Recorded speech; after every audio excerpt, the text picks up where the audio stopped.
chers élèves, on va commencer la deuxième partie du chapitre 8, fraction 2. À la fin de cette vidéo, vous serez capable de reconnaître la multiplication des fractions est commutative et associative, et reconnaître la distributivité de la multiplication des fractions par rapport à l'addition et par rapport à la soustraction, et reconnaître l'élément neutre de la multiplication des fractions. Comme matériel, vous aurez besoin d'un stylo, d'un papier, du cahier d'exercice et du livre de maths. Comme propriété, on va commencer par la première activité. Tout d'abord, calculer 1 sur 2 fois 1 sur 4, 1 sur 4 fois 1 sur 2, et compléter par plus petit, plus grand ou égal. Veuillez arrêter, mes chers élèves, la vidéo pour pouvoir répondre. Maintenant, calculer 1 sur 2 fois 1 sur 4, on utilise des règles 1 fois 1, ça fait 1, 2 fois 4, ça fait 8. 1 sur 4 fois 1 sur 2, on applique la même règle, 1 fois 1, ça fait 1, 4 fois 2, ça fait 8. Maintenant, si on veut comparer ces deux quantités, 1 sur 2 fois 1 sur 4 et 1 sur 4 fois 1 sur 2, évidemment, ce sont égales parce qu'elles ont la même réponse 1 sur 8. Donc, comme propriété 1 de la commutativité, le produit de deux fractions ne change pas si on intervertit l'ordre de ces facteurs. Donc, par exemple, 1 sur 2 fois 1 sur 4 est égal à 1 sur 4 fois 1 sur 2 est égal à 1 sur 8. Comme application, comparez ces deux quantités. Veuillez, mes chers élèves, arrêter la vidéo un peu pour donner la réponse. Et là, pour la solution. 5 sur 6 fois 7 sur 8, en utilisant la règle, on multiplie 5 fois 7 sur 6 fois 8, donc c'est 35 sur 48. 7 sur 8 fois 5 sur 7 est égal à 7 fois 5, 35 sur 8 fois 6, 48. Donc c'est la même réponse. Voilà, ces deux quantités sont égales, donc 5 sur 6 fois 7 sur 8 est égal à 7 sur 8 fois 5 sur 6, ce qui vérifie que la multiplication est commutative dans les fractions. Une activité. Calculer 3 sur 5 fois 1 et 1 fois 3 sur 5. Veuillez arrêter la vidéo pour calculer. Et pour aller à la solution, 3 sur 5 fois 1 n'est autre que 3 sur 5. Et 1 fois 3 sur 5 n'est autre que 3 sur 5. Parce que 1 fois n'importe quel nombre est égal à lui-même. La deuxième propriété, le produit d'une fraction par 1 est égal à la fraction elle-même. On dit que 1 est un élément neutre pour la multiplication des fractions. Exemple, 2 sur 3 fois 1 est égal à 1 fois 2 sur 3 est égal à 2 sur 3. Et application, trouver le produit de 9 sur 11 et 1 sans effectuer aucun calcul. Évidemment, vous connaissez la réponse que 9 sur 11 fois 1 est égal à 9 sur 11. Encore une propriété de la multiplication des fractions. Comme activité, calculer cette quantité, puis calculer la deuxième quantité. Regardez ici, il y avait 1 sur 2 fois 3 sur 4 fois 5 sur 6. Les deux dernières entre parenthèses. Ce sont les mêmes fractions avec la même opération, la multiplication, mais cette fois-ci, les deux premières entre parenthèses. Veuillez arrêter la vidéo pour pouvoir vous-même calculer le produit. Et comme solution, 1 sur 2 fois 3 sur 4 fois 5 sur 6, on connaît déjà quand il y a des parenthèses, on commence avec les parenthèses. Donc, 1 sur 2, c'est 1 sur 2, fois 3 sur 4 fois 5 sur 6, ça fait 3 fois 5, 15, 4 fois 6, 24. Et après, on peut multiplier ces deux fractions. Donc, 1 fois 15, ça fait 15. 2 fois 24, ça fait 48. Pour la deuxième, si on commence avec les deux premières, 1 sur 2 fois 3 sur 4. 1 fois 3, ça fait 3. 2 fois 4, ça fait 8. Fois 5 sur 6, on continue. 3 fois 5, ça fait 15. 8 fois 6, ça fait 48. On remarque que ces deux fractions, ces deux expressions ont la même réponse. Donc, c'est la propriété de l'associativité.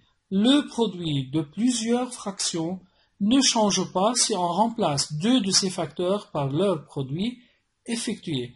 c'est-à-dire le produit de ces trois fractions, si on commence la première avec la dernière, ou bien la deuxième avec la troisième, ça ne change pas le produit et la réponse. Exemple, 1 sur 2 fois 1 sur 3 fois 1 sur 4 est égal à 1 sur 2 fois 1 sur 3 fois 1 sur 4. Et comme application, calculer en utilisant les groupements 1 sur 2 fois 3 sur 4 fois 2 sur 3. Les groupements, c'est-à-dire on peut utiliser les parenthèses. Veuillez arrêter, mes chers élèves, la vidéo et calculer.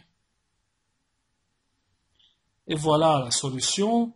1 sur 2 fois. Si on regroupe les deux dernières fractions, on aura 3 sur 4 fois 2 sur 3 qui n'est autre que 6 sur 12. Ou bien on peut simplifier, comme on a vu avant, et même 2, on peut simplifier par 2, on aura 1 sur 2. Et là, 1 sur 2 fois 1 sur 2 n'est autre que 1 sur 4. Encore une activité. Calculer 1 sur 3 fois 1 sur 2 plus 1 sur 4. Puis calculer 1 sur 3 fois 1 sur 2 plus 1 sur 3 fois 1 sur 4. Et finalement, vous allez comparer ces deux expressions. Veuillez arrêter, mes chers élèves, la vidéo, commencez par la première, puis la deuxième, et ensuite, veuillez comparer les deux expressions. Et là, on peut aller à la solution. Pour calculer 1 sur 3 fois 1 sur 2 plus 1 sur 4, on commence avec les parenthèses. Comme elles n'ont pas le même dénominateur, on peut multiplier cette fraction par 2, le numérateur et le dénominateur. Elles auront le même dénominateur 4, donc ça sera 1 sur 3 fois 2 sur 4 plus 1 sur 4. Donc c'est 1 sur 3 fois, toujours entre parenthèses, 2 plus 1 est égal à 3 sur le même dénominateur 4. Et finalement, pour multiplier, on peut simplifier 3 par 3 est égal à 1 sur 4 à la fin. La deuxième, 1 sur 3 fois 1 sur 2 n'est autre que 1 sur 6 plus, cette fois-ci, 1 sur 3 fois 1 sur 4, c'est 1 sur 12. Maintenant, 6 et 12 ne sont pas les mêmes.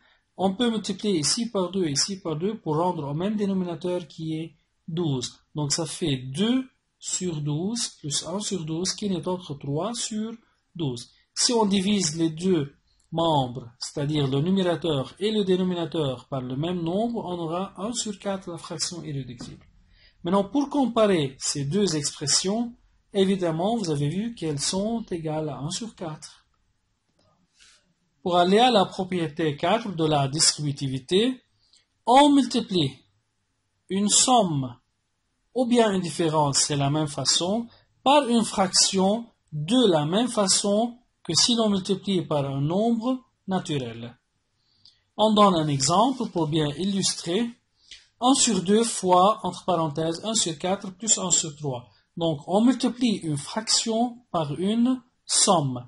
Qu'est-ce qu'on fait? Tout d'abord, on multiplie cette fraction par le premier terme de la somme. Donc, ça fait 1 sur 2 fois 1 sur 4. Comme c'est une somme à l'intérieur, donc plus la même fraction multipliée par le deuxième membre, ça fait 1 sur 2 fois 1 sur 3. 1 sur 2 fois 1 sur 4, c'est 1 sur 8. Et 1 sur 2 fois 1 sur 3, c'est 1 sur 6. On rend les deux fractions au même dénominateur. On multiplie ici par 3 et ici par 4 pour avoir le PPCM entre 8 et 6 qui est 24. Donc ça fait 3 sur 24 plus 4 sur 24 qui n'est autre que 7 sur 24. Donc là, ici, on a distribué cette fraction à une somme. Donc c'est la loi ou bien la propriété de la distributivité. Un autre exemple pour la soustraction. 1 sur 2 fois 1 sur 3 moins 1 sur 4. Qu'est-ce qu'on fait? On rend les deux fractions au même dénominateur. C'est-à-dire on multiplie ici par 4 et ici par 3 pour avoir le même dénominateur. 12, on aura 1 sur 2 fois 4 sur 12 moins 3 sur 12. Donc ça fait 1 sur 12 fois 1 sur 12 qui est 1 sur 2 fois 12 qui fait 24. Ou bien on peut utiliser la loi de distributivité. Donc ça fait 1 sur 2 fois 1 sur 3 moins 1 sur 4. On distribue 1 sur 2 fois 1 sur 3 moins 1 sur 2 fois 1 sur 4. Donc on a utilisé la loi de distributivité ou bien la propriété de distributivité de la multiplication par rapport à la soustraction. 1 sur 2 fois 1 sur 3 c'est 1 sur 6 et 1 sur 2 fois 1 sur 4 c'est 1 sur 8. On rend au même dénominateur et on calcule, puis on fait la simplification, on aura 1 sur 24 qui n'est autre la même réponse. Et là, une application, avant même de l'effectuer, calculez 3 sur 4 fois 5 sur 6 moins 2 sur 3 entre parenthèses. Veuillez, mes chers élèves, arrêter la vidéo, puis continuer. Et là, pour aller à la solution, 3 sur 4 fois 5 sur 6 moins 2 sur 3, on va faire la distribution, donc ça fait 3 sur 4 fois 5 sur 6 moins 3 sur 4 fois 2 sur 3. Donc, on simplifie ici par 3, ça fait 1, et 6 par 3, ça fait 2. Donc, ça fait 5 sur 8 la première. Ici, on peut simplifier par 3, ça fait 1, et on simplifie 2 par 2, ça fait 1, et 4 par 2, ça fait 2. Donc, finalement, c'est 1 fois 5 sur 4 fois 2, qui n'est autre que 5 sur 8, moins 1 sur 2. Comme c'est une soustraction, on a intérêt à rendre les deux fractions au même dénominateur. On multiplie ici par 4 pour avoir le même dénominateur, 8, qui n'est autre leur PPCM. Et on aura 5 moins 4 sur 8, qui n'est autre que 1 sur 8. Ou bien une autre méthode, on peut déjà calculer à l'intérieur des parenthèses. On peut avoir ici le même dénominateur 6, on multiplie par 2, les deux membres, c'est-à-dire le numérateur et le dénominateur. On aura 3 sur 4 fois 5 sur 6 moins 4 sur 6. Donc ça fait 3 sur 4 fois 1 sur 6. On divise les deux membres par 3, donc 3 fois 1 ça fait 3, 4 fois 6 ça fait 24, puis on divise les deux membres par 3, on aura la même réponse 1 sur 8. Comme tâche, vous allez réviser les pages 107 des propriétés A, B et C, et 108 la propriété D du livre. Comme devoir, vous effectuez l'exercice 9, seulement les parties A, B, D et F de la page 112 du livre. Et l'exercice 2, C, D et E, page 28 du cahier d'exercice. Comme résumé, mes chers, comment multiplier par une fraction? On a parlé qu'il y a 3 méthodes. Propriété de la multiplication des fractions, premièrement, c'est la commutativité, l'associativité, l'élément neutre, et la propriété de la distributivité. Merci, mes chers élèves, pour votre attention et à bientôt.